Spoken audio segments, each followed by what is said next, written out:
Hello प्यारे बच्चों, स्वागत है आप सभी का। तो हम पढ़ रहे थे स्थिर वैद्युत, और स्थिर वैद्युत में आज हम पढ़ेंगे कूलाम का नियम। अच्छा, कूलाम के नियम को पढ़ने से पहले कुछ छोटी मोटी बातें हमको पता होनी चाहिए जिन पर कूलाम का पूरा नियम आधारित है। तो इसीलिए आज मैंने थोड़ा सा पहले से रिटर्न वर्क कर लिया है। हालांकि मैं ऐसा पहले से बोर्ड भर के पढ़ाने के पक्षधर में हमेशा से ही नहीं रहा हूँ, बट सामान्यतः कूलाम का नियम ज़्यादातर बच्चों को पता ही रहता है। तो इसलिए और वीडियो जो है आज का थोड़ा सा लंबा हो सकता है, क्योंकि मैं एक ही वीडियो में पूरे कूलाम के नियम, उससे आधारित आंकिक प्रश्नों को समावेशित कर देना चाहता हूँ। कुछ ज़्यादा ही हिंदी हो रहा है ठीक है, जो भी है। तो इसीलिए थोड़ा सा बोर्ड वर्क मैंने पहले से किया है कि भैया सबसे पहले कूलाम के नियम को जानने से पहले आपको एक पॉइंट जानना पड़ता है, और वो पॉइंट है, कॉन्सेप्ट है बिंदु आवेश पॉइंट चार्ज का। अब क्या होता है ये पॉइंट चार्ज? तो देखो, एक बार किताबी परिभाषा पढ़ लेते हैं।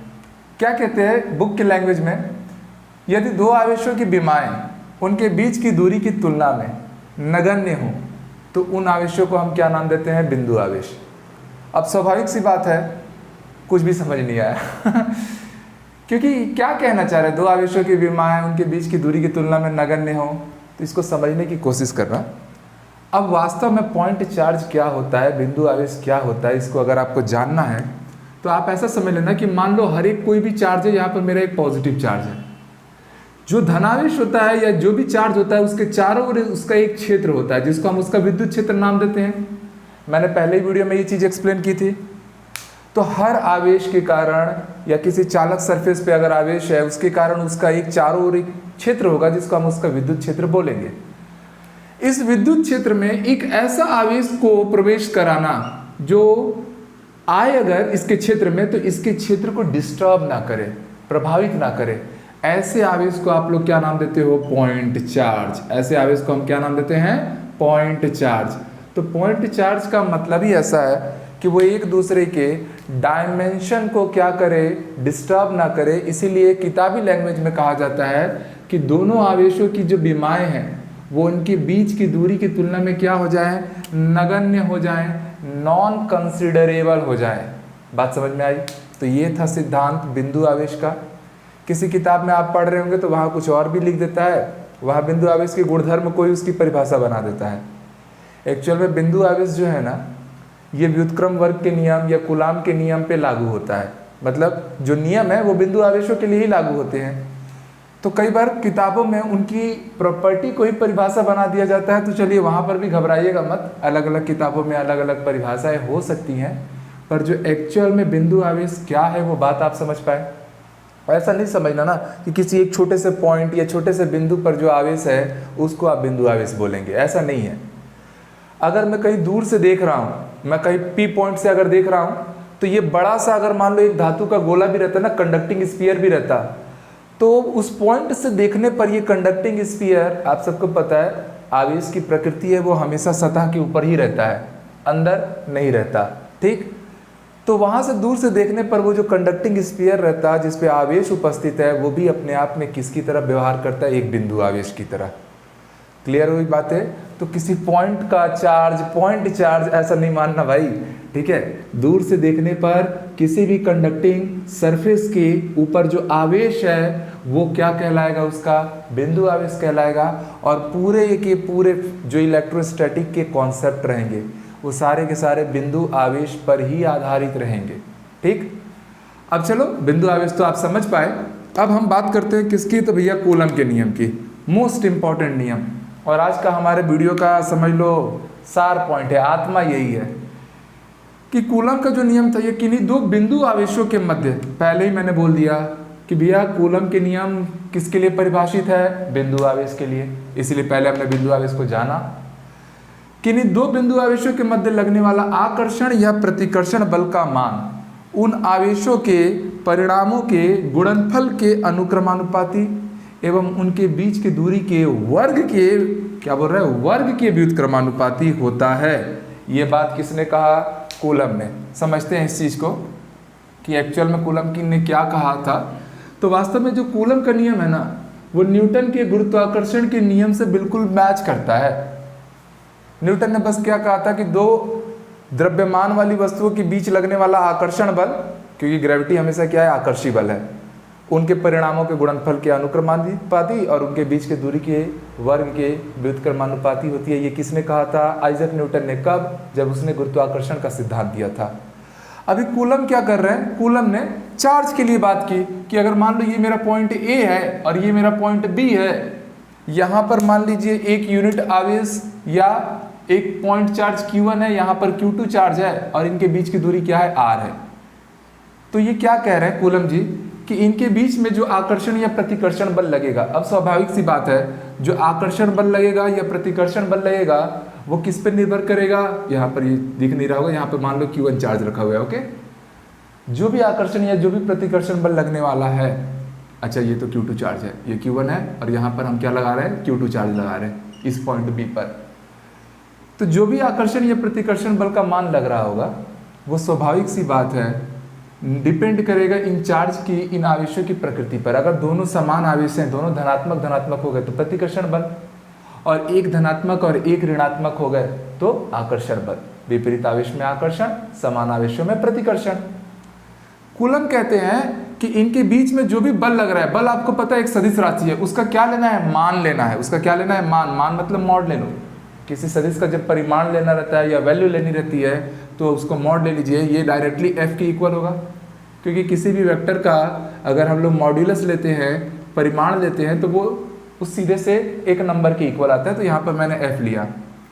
वो कहता है आवेशों के परिमाणों के गुणनफल के क्या? अनुक्रमानुपाती, और उनके बीच की जो दूरी आई है r, उसके क्या है? वर्ग के व्युत्क्रमानुपाती होती है। यही है आपका क्या? कूलम का नियम। एक काम करता हूँ, मैं दोनों को एक साथ लिखता हूँ। तो जब मैं दोनों को एक साथ लिखूंगा तो मैं अंश में लिखूंगा Q1 इंटू Q2 और हर में क्या हो गया? R²। जब ये समानुपाती नियतांक को, सिंबल को हटाया जाता है तो यहाँ पर एक समानुपाती नियतांक आ जाता है। कौन? K करके। K क्या है? तो याद रखिए K एक समानुपातिक नियतांक है। ठीक, K क्या है? प्रोपोर्शनैलिटी कांस्टेंट है, नियतांक। तो ये था आप लोग का क्या? पूरा का पूरा कूलम का नियम। समझ में आया कि F equal to K Q1 Q2 upon में R²। अब चलिए मैं इसको हटा रहा हूँ क्योंकि अब हमने जो फॉर्मूला लिखा है ना, अब उसमें जो जो चीज़ें आई हैं उन चीज़ों को थोड़ा सा अब हम लोग को डिटेल में जानना पड़ेगा। उन चीज़ों में हम किसकी बात करेंगे? K की। तो भैया ध्यान देना कि जो K है वो एक समानुपाती नियतांक तो है, पर ये किसी चीज़ पर निर्भर करता है क्या? तो बिल्कुल निर्भर करता है। ये माध्यम की प्रकृति, मतलब आपने इन आवेशों के मध्य में क्या माध्यम लिया है? हवा लिया है, क्या आप इसके बीच में जल को लिए हैं या कुछ और लिए हैं? तो ये माध्यम की प्रकृति एवं मापन की पद्धति पर निर्भर करता है। K का मान किस पे निर्भर करता है? माध्यम की प्रकृति या मापन की पद्धति पर निर्भर करता है। अब कैसे करता है तो आप समझिएगा कि भैया एक चीज तो हम लोग जानते हैं, निर्भर करता है कि हर एक माध्यम के लिए जो K का मान होगा ना वो अलग अलग होगा। कैसे अलग अलग होगा? तो अगर मान लीजिए मेरा माध्यम वायु या निर्वात है, वायु है या निर्वात है, तो उस समय K का कितना मान आता है? निर्वात में जो K का मान है ये एक्चुअल में आप लोग लेंगे 1/4 पाई एप्सिलॉन नॉट, और ये वैल्यू आपकी आएगी 9 इंटू 10 की पावर 9 के इक्वल। इकाई क्या बन जाएगी K की? तो ध्यान दीजिएगा, अगर मुझे K का इकाई चाहिए, केवल किसका इकाई चाहिए? K का, तो F का इकाई क्या होता है? न्यूटन। डिस्टेंस है R, तो वो क्या लिया जाएगा? Metre square. और Q1 इंटू Q2 मतलब दो आवेशों का गुणनफल है, आवेश का इकाई क्या होता है? कूलम। तो यहाँ पर कूलम स्क्वायर आया, जो इधर आके क्या हो जाएगा? डिवाइडेड बाई में आ जाएगा। तो भैया K का अगर वायु या निर्वात का माध्यम लिया गया है तो K का जो मान आता है 1/4 पाई एप्सिलॉन नॉट के इक्वल लेना, जहाँ एप्सिलॉन नॉट की अगर फिर से बात करोगे तो ये रहेगा एब्सोल्यूट परमिटिविटी, या इसी को हम लोग बोलेंगे वायु या निर्वात में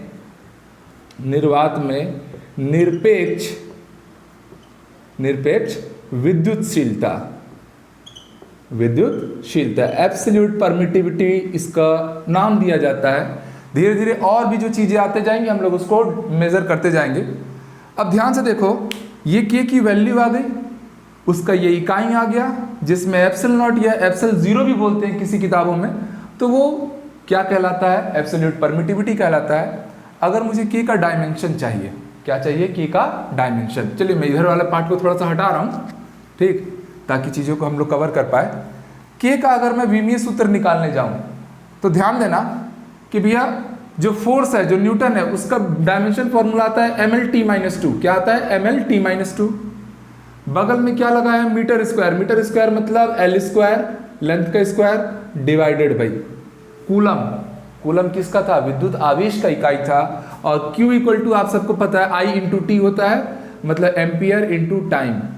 तो जब आप इसको पूरी तरह से सॉल्व करेंगे तो इसका विमीय सूत्र क्या आ जाएगा, m, यहाँ L की पावर 1 है, यहाँ L की पावर 2, टोटल क्या हो गया, L की पावर 3। फिर ध्यान से देखिएगा, अच्छा यहाँ पर कूलम स्क्वायर था ना, कूलम स्क्वायर मतलब 80 का स्क्वायर। यहाँ से हमको क्या मिलेगा, टी की पावर -2, और ये भी हो गया टी की पावर 2, ऊपर जाकर टी की पावर -2, मतलब टोटल टी की पावर -4 और ए की पावर -2। ये किसका इकाई आया, के का जो समानुपाती नियतांक आया था, ये उसकी इकाई आई है, सॉरी डायमेंशन फॉर्मूला आया है। अब अगर इसी में थोड़ा सा मैं और आगे बढ़ जाऊँ, देखो ये सारी चीज़ें ना नीट उट में ऑलरेडी पूछी जा चुकी है ना, तो इसलिए आपको थोड़ा सा इन पे ध्यान देना है, डायमेंशन फॉर्मूला भी लिखना है, ठीक। अब अगर मैं एप्सिलॉन नॉट की बात करूं, जो परमिटिविटी आई है, एब्सोल्यूट परमिटिविटी, अगर मैं इसकी वैल्यू पूछूं तो भैया कुछ नहीं होगा, एप्सिलॉन नॉट यहां आ जाएगा, ये क्या हो जाएगा 1/4πk, ठीक। तो इसको सॉल्व करने से आता है 8.854 इंटू 10 की पावर -12, ठीक। अगर इकाई देखा जाए तो जो एप्सिलॉन नॉट आया है वो 1/4πk आया है, मतलब वो के क्या है, व्युत्क्रमानुपाती है। तो जो के की इकाई है, इसकी इकाई जस्ट उसकी उल्टी होगी, मतलब यहाँ पर कूलम स्क्वायर आएगा और हर में आएगा न्यूटन मीटर स्क्वायर। अगर मैं इसका डायमेंशन फॉर्मूला पे बात करूँ कि इसका विमीय सूत्र क्या आएगा, तो जो के का आया है उसी का 1/, कर दो, क्योंकि ये 1/, है ना, बाकी ये तो कांस्टेंट ही था। 1/4π क्या एक नियत है, कांस्टेंट वैल्यू, उससे कोई लेना देना तो है नहीं, लेना देना था किससे, के से।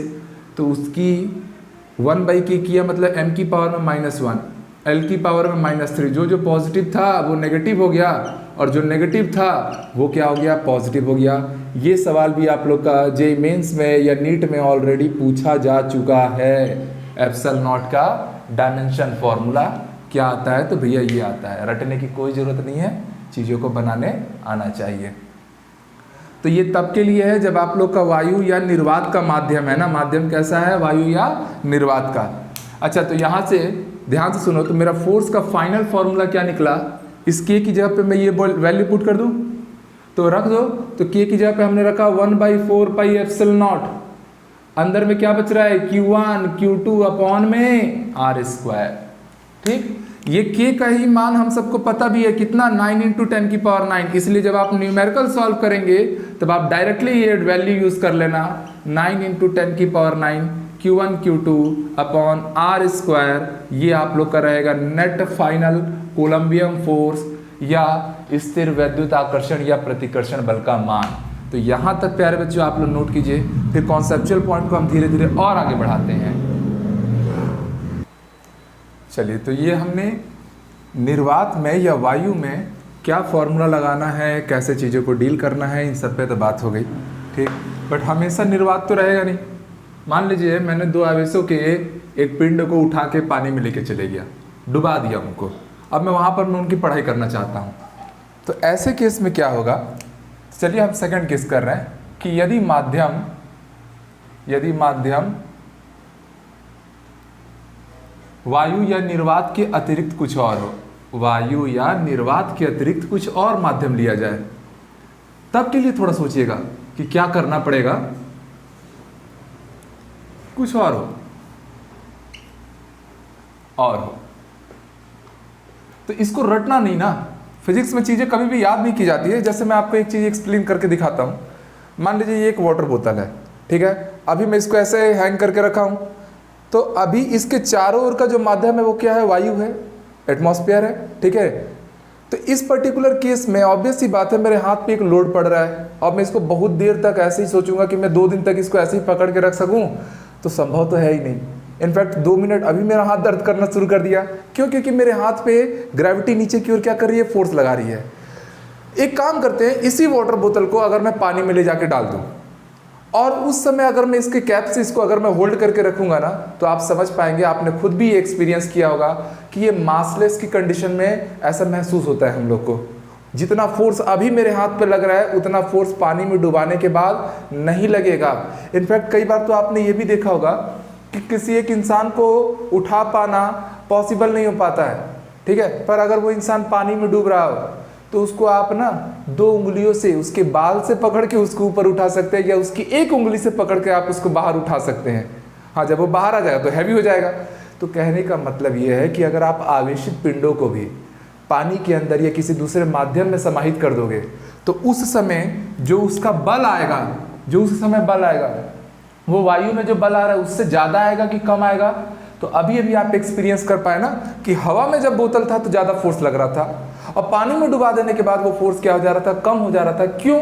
क्योंकि पानी का खुद का एक परावैद्युतांक का मान होता है, और जो नया फोर्स आएगा वो पुराने फोर्स का क्या होगा, उसी परावैद्युतांक से हमको क्या करना रहता है, भाग देना रहता है। मतलब वायु में ये फोर्स है और ये किसी माध्यम में आने वाला आकर्षण या प्रतिकर्षण बल का मान है। ये वैल्यू तो प्यारे बच्चों आप सबने सॉल्व की थी, कितना, 1/4 pi epsilon not Q1 Q2 upon में क्या, R², नीचे क्या है, K।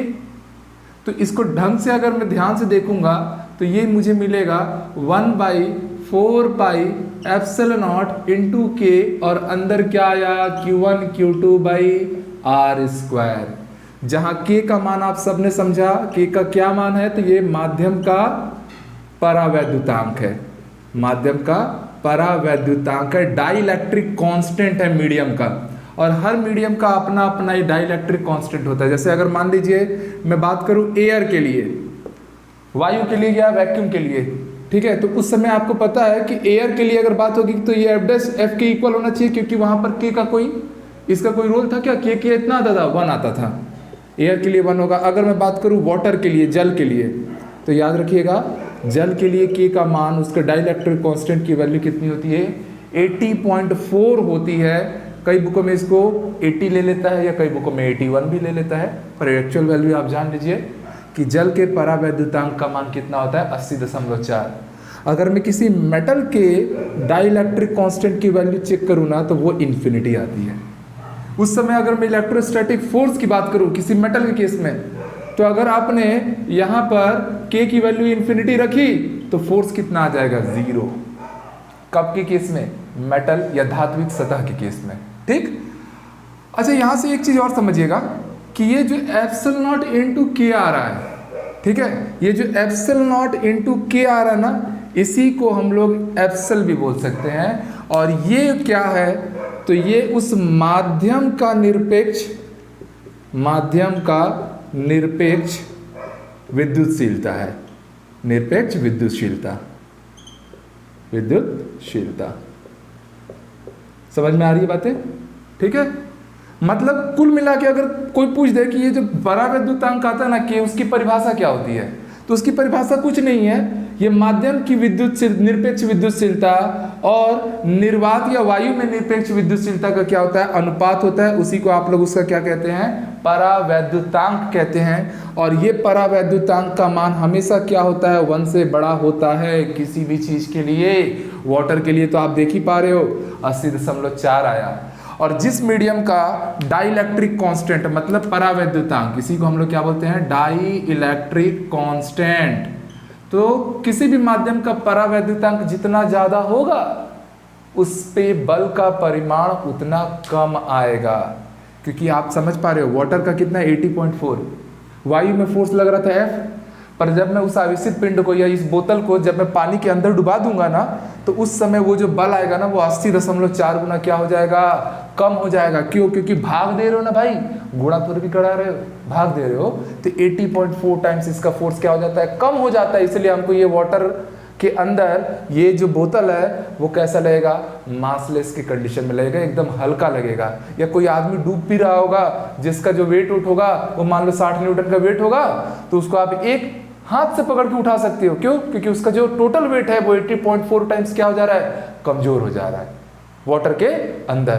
ठीक, तो ये सारा कॉन्सेप्ट है जब मीडियम आपका वैक्यूम या एयर ना हो, कोई दूसरा मीडियम हो, तब के केस में आप ये सारी बातों को यूज करने वाले हैं। ठीक है, और एक एक पॉइंट में आप समझते चलिए ना कि ये क्या है, एप्सिलॉन नॉट कब के लिए यूज करते हैं, परावैद्युतांक वास्तव में क्या होता है, सारी बातें होप सो आपको क्लियर है। इसको एक बार नोट कर लो बच्चों, फिर हम बनाएंगे न्यूमेरिकल और कूलम के नियम को अच्छे से समझेंगे।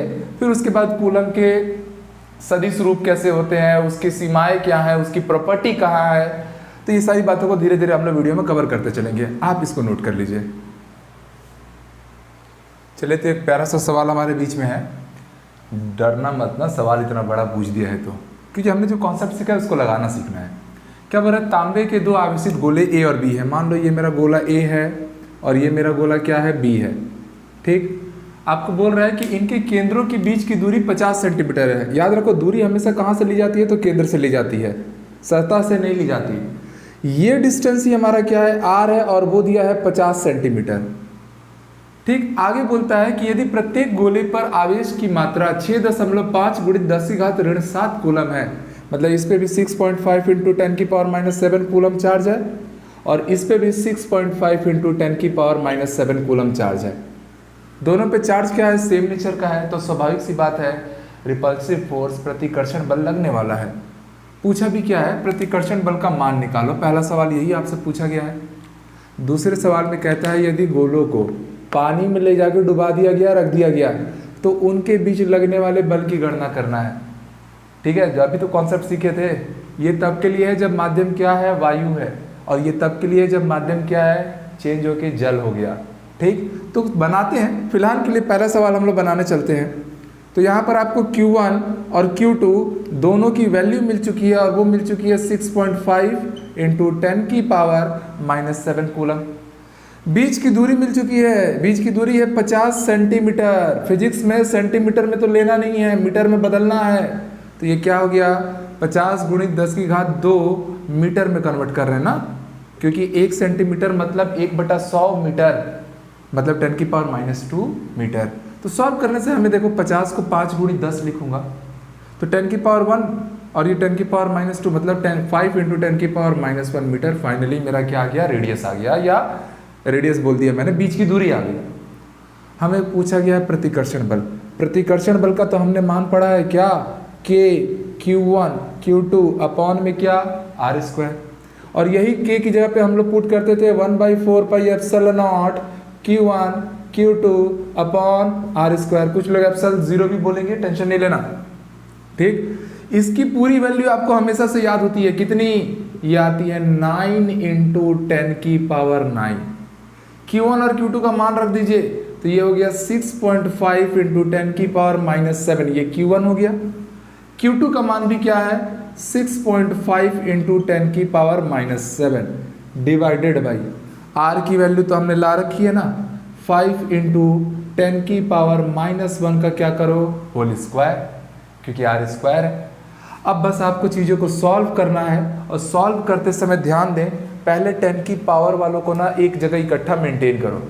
कभी भी कैलकुलेशन वर्क टफ नहीं रहता है, हम दिमागी रूप से उसको कठोर बना देते हैं और फिर डरते हैं कि यार कैलकुलेशन नहीं हो रहा है, उससे सवाल टफ लगने लगता है। दोनों ही स्टेप वाइज स्टेप करोगे, सिस्टम के साथ करोगे, हर सवाल आपसे बनेगा ना, और हर बार बनेगा। आप पहले 10 की पावर को एक जगह इकट्ठा करो, तो ये 10⁻9 हो गया, 10⁻⁷ मतलब 10⁻14 हो गया। अच्छा याद है, यहाँ 10 की पावर कितना निकलने वाला था, नीचे आने वाला था 10⁻², ऊपर ला दिया तो ये हो जाएगा 10⁻+2। मैंने 10 की पावर को बैलेंस कर दिया, यहाँ नंबर बस देखूंगा तो ये हो गया 6.5 × 6.5, 2 बार 6.5 था ना, डिवाइडेड बाई, नीचे देखो तो ये 5 × 5 बचा है। बाकी इसका 10 की पावर जो -2 आता वो तो ऊपर चढ़ा दिया हूँ +2 करके। अब ध्यान से देखेंगे, 13 × 5 = 65 होता है, मतलब ये 1.3 में गया, ये भी 1.3 में गया।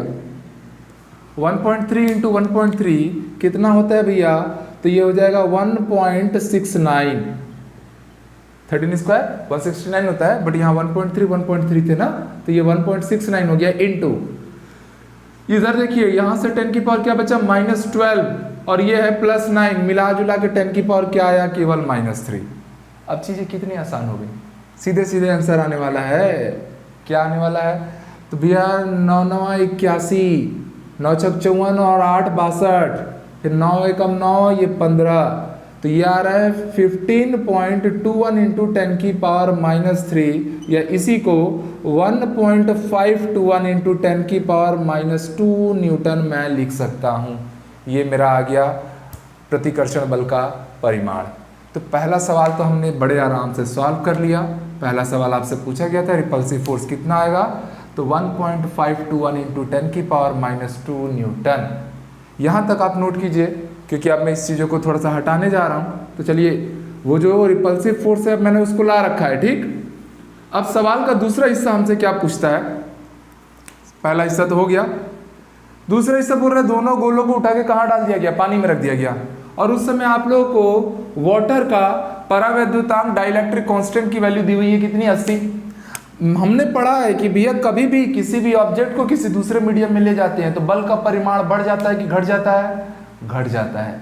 जैसे वो वाटर बोतल हवा में हैवी लगता है, पानी में डालो हल्का हो जाता है, क्योंकि फाइनल फोर्स क्या हो रहा है, घट जा रहा है, उसके परावैद्युतांक से भाग देना रहता था। फोर्स तो आप लोग ला चुके हो कितना, 1.521 इंटू, या इसको चाहो तो 15.21 ले लो, इंटू 10 की पावर -3 डिवाइडेड बाई, नीचे क्या है मेरा जल का परावैद्युतांक। सवाल में 80 लेने बोला है, तो जो बोला है वो लेंगे, ठीक। 80 ले लिया गया, आपको यहाँ से फोर्स मिल जाएगा।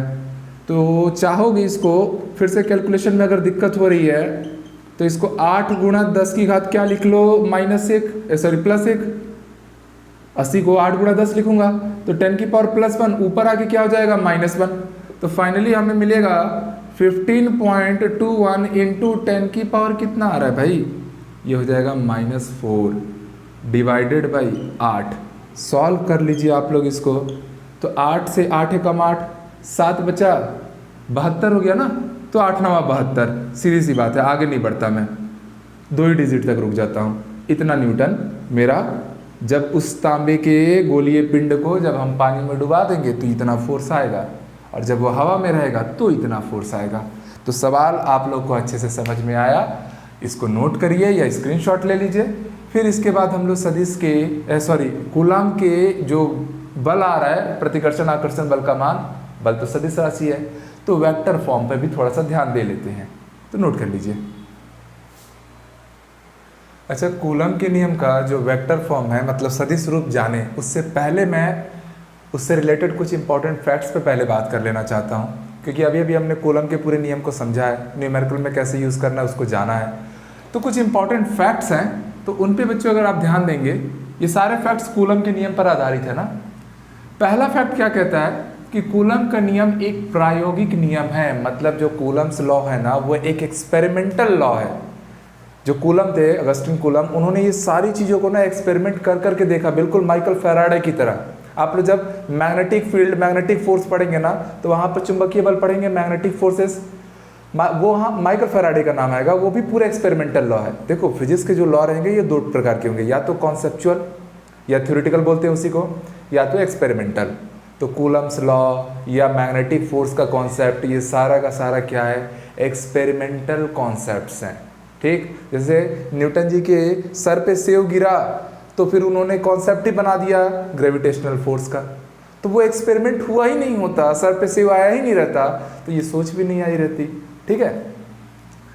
दूसरा पॉइंट कहता है कि 2 आवेशों के मध्य लगने वाला बल पर अन्य आवेशों की उपस्थिति का कोई प्रभाव नहीं पड़ता। ये बहुत इंपॉर्टेंट कॉन्सेप्ट है। ऐसा है कि हमारे आसपास के वायु में, निर्वात में परमाणु हैं, सबको पता है, मिलियंस ऑफ मिलियंस परमाणु हैं, करोड़ों करोड़ों की संख्या में, और हर परमाणु पे खुद का इलेक्ट्रॉन, प्रोटॉन, न्यूट्रॉन होना है। परमाणु तो मिलकर ही बनता है इलेक्ट्रॉन, प्रोटॉन, न्यूट्रॉन से, मतलब सब पर आवेश है। अब एक इलेक्ट्रॉन दूसरे इलेक्ट्रॉन से या तो आकर्षित हो रहा है या प्रतिकर्षित हो रहा है, वो तो निर्भर करेगा कि समान आवेश है तो प्रतिकर्षण, अपोजिट चार्जेस है तो आकर्षण। पर जब 2 आवेश रहेंगे ना, जब ये 2 आवेश रहेंगे Q1 और Q2, तो इनके बीच में जो फोर्सेस लगेंगे वो उस समय यहाँ पर तीसरा आवेश Q3, Q4, Q5 बहुत सारे मिलियंस चार्ज पार्टिकल्स है, बट वो इन दोनों के बीच में लगने वाले अट्रैक्शन या रिपल्शन फोर्स जब इनके बीच में काम कर रहा होगा उस समय उन आवेशों की उपस्थिति का कोई प्रभाव नहीं पड़ता। मतलब आप बिल्कुल अवेयर हो जाइए कि सर हमारे रूम में तो कई कई करोड़ आवेश हैं, तो इस पे लगने वाले फोर्स को बाकी सारे आवेश क्या डिस्टर्ब करेंगे? तो भैया नियम के अनुसार ऐसा नहीं होगा। ठीक, अब वो क्यों नहीं करेंगे वो सब बहुत गहरी राज है, वो आप पढ़ते पढ़ते चीज़ों को जान भी जाएंगे। क्योंकि आवेश क्या होता है? कंजर्व्ड क्वांटिटी होता है। कंजर्व्ड होने का मतलब ही है कि ना तो क्रिएट होगा ना डिस्ट्रॉय होगा, और हमेशा दो चार्ज के बीच में जो फोर्सेस लग रही है वो तीसरे चार्ज से अप्रभावित रहेगा। ठीक, मतलब जोड़ा बन गया, वो अपने दुनिया में खुश है, उनको और कोई तीसरा चौथा पांचवा नहीं चाहिए। ठीक, अब चलिए तीसरा पॉइंट पे ध्यान दीजिए कि दोनों आवेशों के मध्य लगने वाला बल उनको मिलाने वाली रेखा के अनुदिश कार्य करता है। मतलब कूलाम का जो बल है वो कैसा बल है? केंद्रीय बल है, सेंट्रल फोर्स है।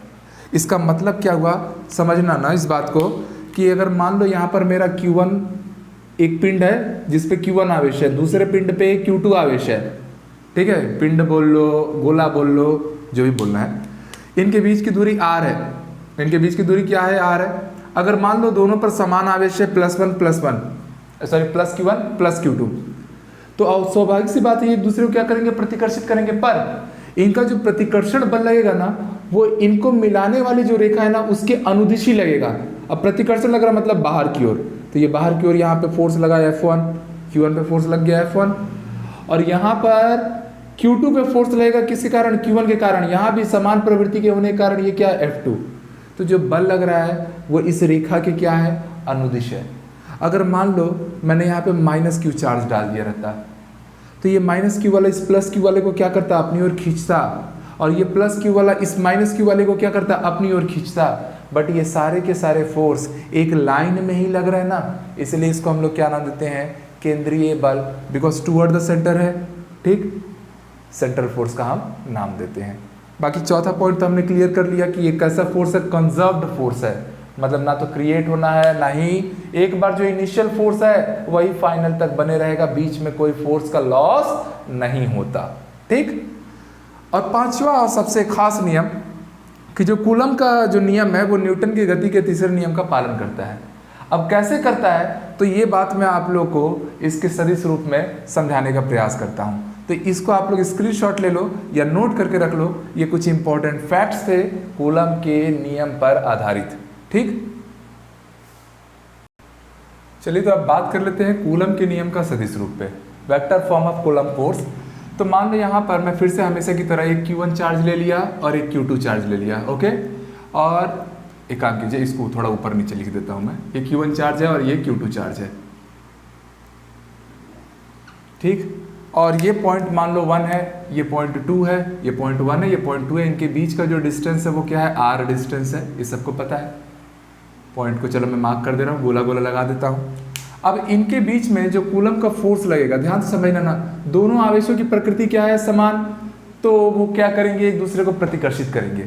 ये जो यहाँ पर मेरा Q1 चार्ज दिया है, ध्यान देना ना, ये जो Q1 चार्ज दिया है, ये Q1 आवेश के इस Q2 आवेश को क्या करेगा? बाहर की ओर ढकेलेगा, प्रतिकर्षण करेगा। मतलब इधर फोर्स लग रहा है, इधर जो फोर्स लग रहा है वो कौन सा फोर्स लग रहा है? ये फोर्स Q1 के कारण लग रहा है Q2 पे। तो ध्यान समझना, जिसके कारण फोर्स लगता है वो आप बाहर लिखते हैं, और जिस पर फोर्स लगता है उसको आप अंदर लिखते हैं। तो इसको हम क्या पढ़ेंगे? Q2 आवेश पे लगने वाला बल Q1 के कारण, इसको हम F21 का नाम देंगे। सिमिलरली अगर मैं इसकी बात करूं, Q1 आवेश पे किसके कारण बल लग रहा होगा? Q2 आवेश के कारण। और वो कहाँ लग रहा होगा? इधर की ओर। तो इधर जो बल लग रहा है इस बल को हम बोलेंगे Q1 पे लगने वाला बल Q2 के कारण वेक्टर फॉर्म में। ठीक है, अब ध्यान से समझना, यहाँ पर जो मेरा F(12) वेक्टर आएगा, मतलब Q1 पर लगने वाला बल किसके कारण? Q2 आवेश के कारण। वो हो जाएगा आपका 1/4πε0 Q1 Q2 अपॉन हमेशा से क्या लेते थे? r², और यहाँ पर आएगा r कैप। क्योंकि आप सबको पता है कभी भी आप लोग वेक्टर फॉर्म में ले रहे हो तो वेक्टर फॉर्म में परिमाण के साथ साथ दिशा का भी ज्ञान होना जरूरी है। ठीक है, और साथ ही सदिश योग के नियम का भी पालन करती हैं वेक्टर क्वांटिटीज। तो 3 नियम होते हैं वेक्टर के, दिशा होना चाहिए, परिमाण होना चाहिए, सदिश योग के नियम का पालन करना चाहिए। तो ध्यान से समझिएगा कि यहाँ ये पूरा पार्ट उसका क्या है, परिमाण है, और ये आर कैप लिखने से हम क्या बता पा रहे हैं, उसकी दिशा के बारे में बता रहे हैं, तभी तो ये संयुक्त रूप से एक सदिश राशि कहला पाएगी। ठीक, यहाँ एक चीज समझिएगा, कभी भी ये जो आर कैप मतलब इकाई सदिश, यूनिट वेक्टर, ये एक्चुअल में होता क्या है, ये होता है R vector upon modulus of R vector. ये मॉड्यूलस ऑफ आर वेक्टर को हम लोग किसी भी वेक्टर का अगर आप मॉड लेते हैं ना, मापांक लेते हैं, तो उसको आप सिंपल लेटर में या आर में लिख सकते हैं। जैसे मान लो हमने मॉड ए लिया, तो भैया मॉड ए को मैं ए लिख सकता हूँ, बात समझ में आई। तो मॉड आर को मैंने क्या लिखा, आर लिखा। क्लियर। तो यहाँ पर एक चीज मगर नोटिस करना, फोर्स आप ले रहे हैं 1 से 2 का, मतलब 1 पे लगने वाला फोर्स किसके कारण, 2 के कारण। किसके कारण, 2 के कारण। मतलब समझना, बात समझना, जर्नी कहाँ से स्टार्ट हुई थी, जर्नी स्टार्ट हुई थी 2 से और 1 पे खत्म हुई थी। अरे 2 के कारण 1 पे लगा है ना फोर्स, तो आपने शुरुआत किया है 2 से और पहुंचे हो 1 पे, इसलिए जो डिस्टेंस रहेगा ना वो R21 रहेगा। बात समझ में आया। तो कुल मिला के अगर मैं इसको अच्छे से लिखूंगा तो F ऑफ 1 2 जो मेरा आएगा वो आएगा 1/4 pi epsilon not Q1 Q2 upon में, यहाँ पर देखो आर कैप की जगह पे मैं क्या लिखूंगा, R21, क्योंकि जर्नी कहाँ से शुरू हुई है, 2 से लेकर 1 में लगने वाले फोर्स को आपने नाम दिया था 1 2, तो शुरुआत तो 2 से किए हो ना, इसीलिए तो 21 लिखा गया। नीचे क्या आ जाएगा, जैसे मान लो ये R21 है, तो मैं यहाँ पर R vector of 21 divided by R लिखूंगा, और वो R और ये R स्क्वायर क्या हो गया, R क्यूब। ये आया आपका F ऑफ 1 2 की वैल्यू। सिमिलरली ऐसे ही F ऑफ अगर 21 चाहिए, मतलब कि पहले आवेश के कारण दूसरे आवेश पे लगने वाला बल जो कहाँ लग रहा है, राइट साइड की ओर। ठीक, तो वो क्या आएगा, वो आ जाएगा 1/4 pi epsilon not Q1 Q2 upon, फिर से नीचे क्या लगा देना, आर क्यूब। क्यों आर क्यूब लगाना, एक्चुअल में चलो आर स्क्वायर लगाओ और बगल में क्या लगाओगे, आर कैप। पर ये जो आर कैप रहेगा शुरुआत कहाँ से हुई है, 1 से 2 पे लगा है फोर्स, मतलब इसको मैं 1 2 नाम दूंगा। और यही आर कैप ऑफ 1 2 को मैं, आप सब समझ पा रहे हो, R of 1 2 vector divided by R लिखूंगा। तो जब मैं इसको फाइनली सॉल्व करूंगा तो ये मेरे पास आ जाएगा 1/4 pi epsilon not Q1 Q2 R cube. नीचे क्या हो जाएगा, आर क्यूब, क्योंकि यहाँ पे नीचे एक और आर है और आर स्क्वायर पहले से है, और अंदर में क्या मिलेगा, R ऑफ 1 2 वेक्टर। तो इस तरीके से आपने क्या लाया, F ऑफ 21 वेक्टर की वैल्यू भी ला ली, मतलब आवेश 2 पे आवेश 1 के कारण लगने वाला बल जो राइट साइड निकल रहा है। ठीक, अब एक काम करते हैं, ध्यान दीजिएगा, इसको चलो मैं अब हटा रहा हूँ, इसको आपने नोट तो कर ही लिया होगा, थोड़ा सा मैं इधर स्पेस मेंटेन कर रहा हूँ। ये सदिश रूप में आ चुका है ना, ठीक है, कूलम्ब का नियम का ये क्या है, वेक्टर फॉर्म में है ये। आप सबको पता है कि जो R ऑफ 1 2 है ये R ऑफ 21 है, ये दोनों आपस में क्या है, बराबर है। भैया 1 2 मतलब 1 से लेकर 2 के बीच की दूरी भी, अगर ये 5 सेंटीमीटर है तो 2 से 1 के बीच की दूरी भी 5 सेंटीमीटर है, पर हाँ इनका परिमाण बराबर है, दिशा अलग अलग है।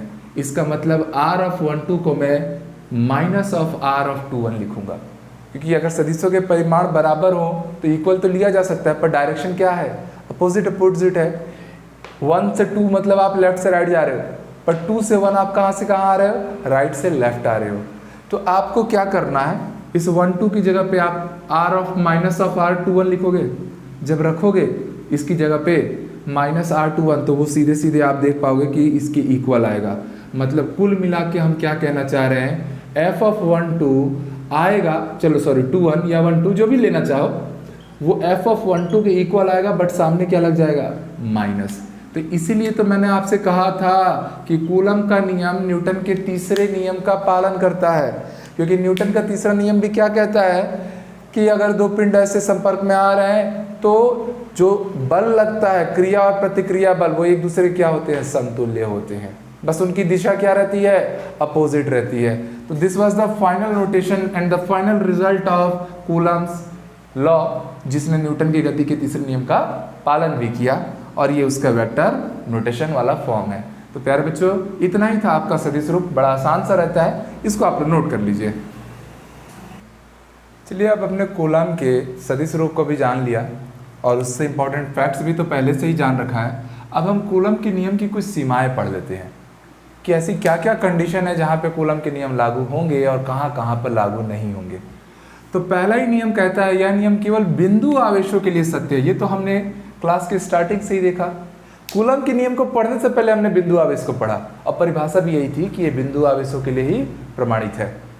दूसरा है, यह केवल स्थिर आवेशों के लिए सत्य है। तो यार एक बात आप समझिएगा कि आप जो पढ़ रहे हैं ना, इस पूरे चैप्टर का नाम ही स्थिर वैद्युत है, ठीक है। और यहाँ आप कूलम के नियम को पढ़ रहे हैं, क्योंकि कूलम का नियम केवल व केवल जब चार्ज रेस्ट में हो, मतलब विराम अवस्था में हो, स्थिर हो, उसी समय आपको कूलम का नियम लगाना है।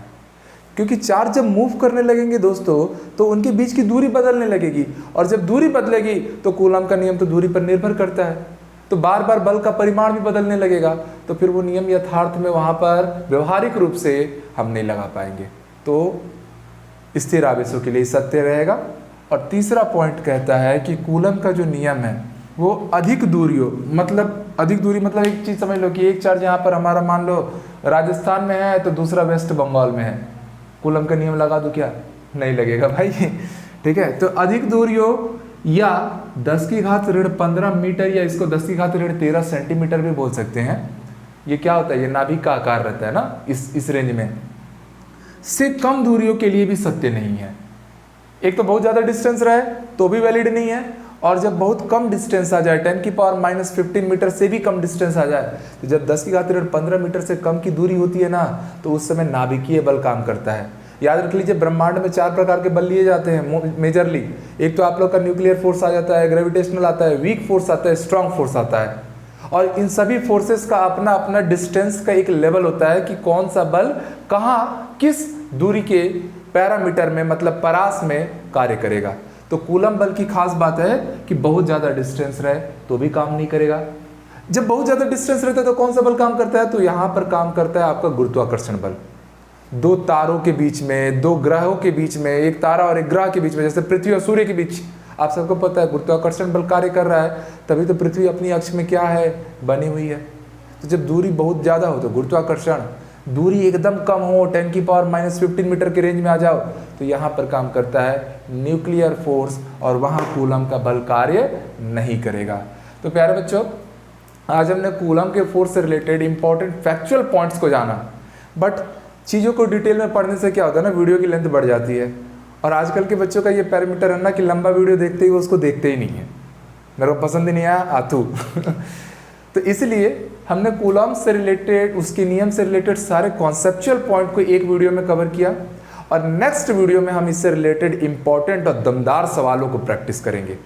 ये दोनों वीडियो से आप समझना कूलम का पूरा नियम कंप्लीट होगा, और उस वीडियो को देखना बहुत ज़रूरी है, क्योंकि मैंने पहले ही आपसे कहा है क्लास 12th का पूरा फाउंडेशन इलेक्ट्रोस्टैटिक पे टिका है। अगर आपने स्थिर वैद्युत के चैप्टर को सही से ईमानदारी से पढ़ दिया तो पूरा का पूरा क्लास 12th आपकी मुट्ठी में है ना। तो मिलते हैं कूलम के न्यूमेरिकल्स के साथ नेक्स्ट वीडियो में, और वहीं पर हम लोग अध्यारोपण का सिद्धांत भी सीखेंगे। एक कॉन्सेप्चुअल टॉपिक भी रखूंगा मैं वहाँ पर। तो ठीक है, नेक्स्ट टॉपिक में मिलते हैं। तब तक के लिए खूब खुश रहिए, खूब पढ़ाई कीजिए, और ये सारी चीज़ों को रिवाइज करके रखिए। Have a very great day. जय हिंद।